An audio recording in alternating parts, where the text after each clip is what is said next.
Un cours en miracles, version intégrale, 25, chapitre 4, Introduction. Les illusions de l'ego.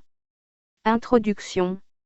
La Bible dit que tu devrais aller avec un frère 2 fois plus loin qu'il le demande. Elle ne suggère certainement pas que tu le retardes dans son voyage. Ton dévouement pour un frère ne peut pas te retarder non plus. Il ne peut conduire qu'à un progrès mutuel. Un dévouement authentique a pour résultat l'inspiration. Correctement compris, ce mot est l'opposé de fatigue. Être fatigué, c'est être d'inspirer, mais être inspiré, c'est être dans le pur esprit. Être égocentrique, c'est être d'inspirer, alors qu'être centré sur soi, au sens juste, c'est être inspiré ou dans le pur esprit. Ceux qui sont vraiment inspirés sont illuminés et ils ne peuvent demeurer dans les ténèbres. Ce que tu dis peut venir du pur esprit ou de l'ego, à ton choix. Si ce que tu dis vient du pur esprit, tu as choisi d'être calme et de connaître que je suis Dieu.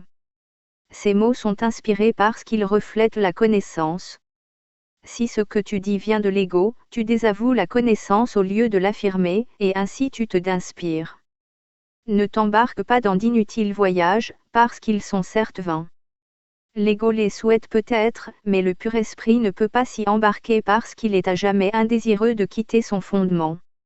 Le voyage à la croix devrait être le dernier, voyage inutile. Ne t'y attarde pas, mais écarte-le comme chose accomplie.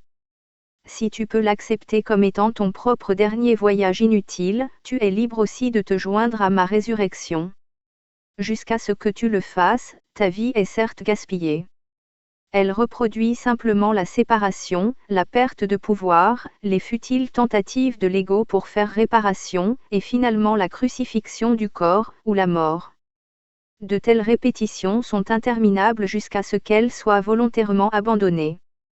Ne fais pas l'erreur pathétique de te cramponner à la bonne vieille croix.